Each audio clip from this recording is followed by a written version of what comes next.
What are 4 qualities that every good salesperson has? Today, that's exactly what we're gonna be talking about. Guys, my name is Irvin Pena, but you probably know me as Irv Official. If this is your first time on my channel, then welcome. This is a channel solely dedicated to business, entrepreneurship, getting your side hustle on, some mindset hacks, and even relationship and leadership perspectives. If you're already subscribed, then welcome back. Let's get right into it. One of the things that I hear the most is, I hate being called a salesman, or I think salesmen are sleazy. And I think the reason why that is because there's such a misnomer with how salesmen and how salespeople are really represented and what they actually come off like, and really the crowd that they appeal to. Now, if you think that a salesman is someone that just speaks at a high speed, uses a bunch of words to get you to sign a contract, or even someone that just forces you into a contract or into an agreement that you want to just pull your hair out wondering how the heck did I get lied into or lied about in order to be able to go into this deal, then you absolutely have the wrong idea of what a professional salesperson is. Look, I'm not sure if you know this by now, but salespeople are the highest paid professionals on planet Earth. In fact, true professional salespeople are people that are overpaid to solve a problem. And that's the first thing that I want to touch on is salespeople are great listeners. Look, I don't care if you're talking about Jim Rohn, Tony Robbins, it doesn't matter if it's Grant Cardone, Jordan Belfort. You hear these guys speak, you immediately know that they're good listeners. It may not come off like it, but the way that they're so involved with what the culture needs and exactly what problems need to be solved, you hear in the way they present their problems, or in the way that they present their product. You hear in the way that they solve people's problems. If you listen to people like Gary Vee, Grant Cardone, Tony Robbins, all of them are so distinctively different, yet they're all the same. Why is that? They've all found a way to captivate a culture and captivate a people through their, not just their products and what they present, but through their listening skills, finding out what people want. I call it culture watching. And the reason why I call it culture watching is because they're really more in tune with what's happening with the people that they're listening to than the person that's actually speaking to them about what they're concerned about. I heard it on an interview with Gary Vee. He mentioned that he always watches the comment section. He'll go on Cardi B's Instagram and he doesn't really care what she's posting. He'll go right into the comments to see how the people are responding, what they're saying, what their comments are, how they're reacting to the picture that she posted or to the video that she posted. And then he's seeing, okay, how can I fit my message and how can I fit my program into what is going on right now and what's actually current. One of the biggest reasons why salespeople fail is because they just flat out don't listen. They're presenting product A when the prospect or the person that they're pitching to ask them a question about product B. And that's so disrespectful to the person on the other line, either if it's a face-to-face or if it's over the phone, because you're pretty much telling them, I'm not listening to what you're saying because I want you to buy what I'm telling you to buy. And that's the biggest mistake a salesperson can make, is trying to force a product down someone's throat that really has nothing to do with not only what they're talking about, but where they're headed in terms of their goals. So the first thing, like I mentioned earlier, is good salespeople, they have an absolute incredible ability to listen and find a problem so that they can lay their solution and come off as a hero. The next trait and quality that a salesperson has is they are unbelievably bold, but they're still respectful. Here's what I mean by that. They're not scared to ask a question that might feel like they're getting in the face of a prospect if it means getting on the call and getting a little bit uncomfortable with what it is that you're presenting. Same thing goes to a face-to-face appointment. They're not scared to double down on a question that they don't get answered the first time, because they know that if I let this question slide, then my entire presentation and my entire ability to help the person out in front of me is just gonna go out in flames. One good example that I always go back to is, think of whenever you go to a doctor, they ask you the main questions. Have you been smoking? Do you drink? Does anyone in your family have high blood pressure, diabetes, cancer, things like that? And then if a doctor really wants to get down to the root of what he's going to prescribe you or what she is going to, let's say, write out for you in terms of a medication, they start to ask you really deep questions. Have you been drinking in the last 2 weeks? Have you been drinking in the last 24 hours? And best believe it, if you try to slither around that question, they're just gonna come right back to it. And the reason for that is they are displaying large amounts of boldness as that they are the professionals and you're in their realm, so that you can be helped by them and not the other way around. And so there's two sales going on in any given moment. There's the sale of the person on the other line, meaning the prospect or the person that you're selling to, is going to try to take control of the sale and telling you they don't need a product, they don't have the time, whatever the objection is, whatever the hesitation is.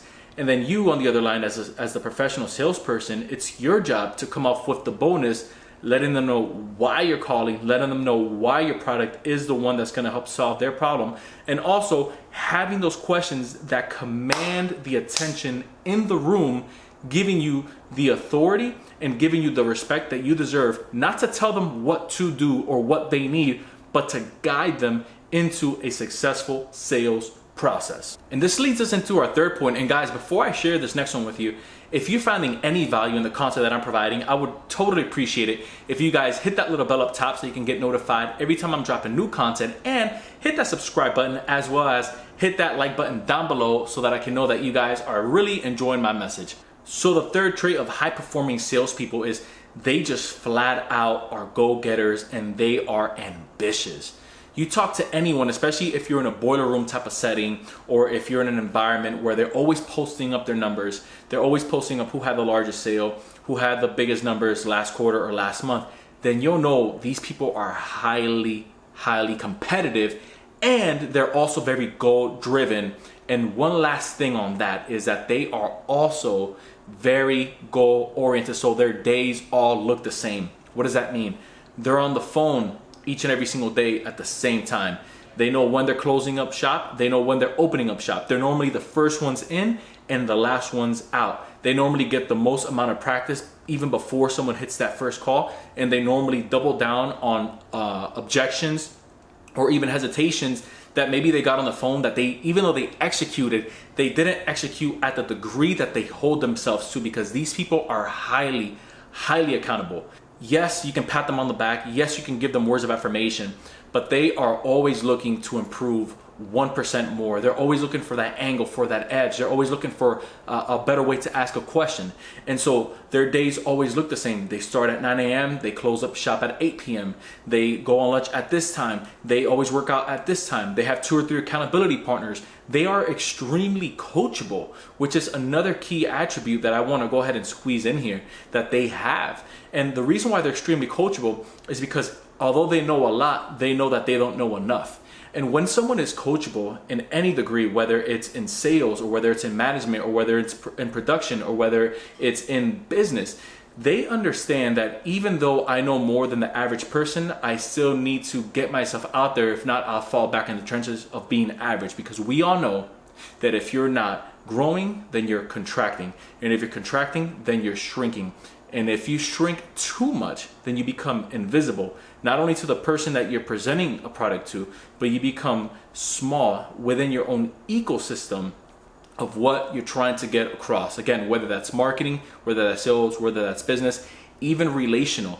If you're not growing as a person, and if you're not taking time to learn out and understanding that even though I know a lot, I still don't understand enough, then you'll always fall subject to something called ego. And highly trained salespeople know how to have ego under control. Which brings us into our last quality of a top producing salesperson, and that's this. Top producing salespeople and high level achievers are emotionally disconnected from the outcome. They're attached to the process, but they're unattached to the outcome. Let me explain what that means. You'll never see these people in your office, and you'll never see these people around you that are producing and putting up high numbers, always chasing the yes and then being let down by the no. And here's why. It's a double-edged sword. If you're always excited when someone says yes to you, I'll go ahead and sign up with you. Yes, I'll sign up the contract. Yes, I want 10 pieces of whatever item you have. Yes, I want you to be part of my marketing department of whatever product you're selling. Then you also have to ride the roller coaster of when they say no.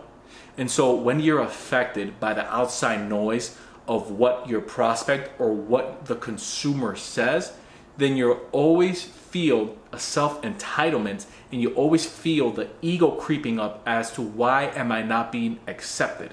And when that happens, you fail to realize that they're not really rejecting you. You fail to realize that they're just rejecting what you're presenting. And highly trained salespeople understand that. And I'm talking about the 1%.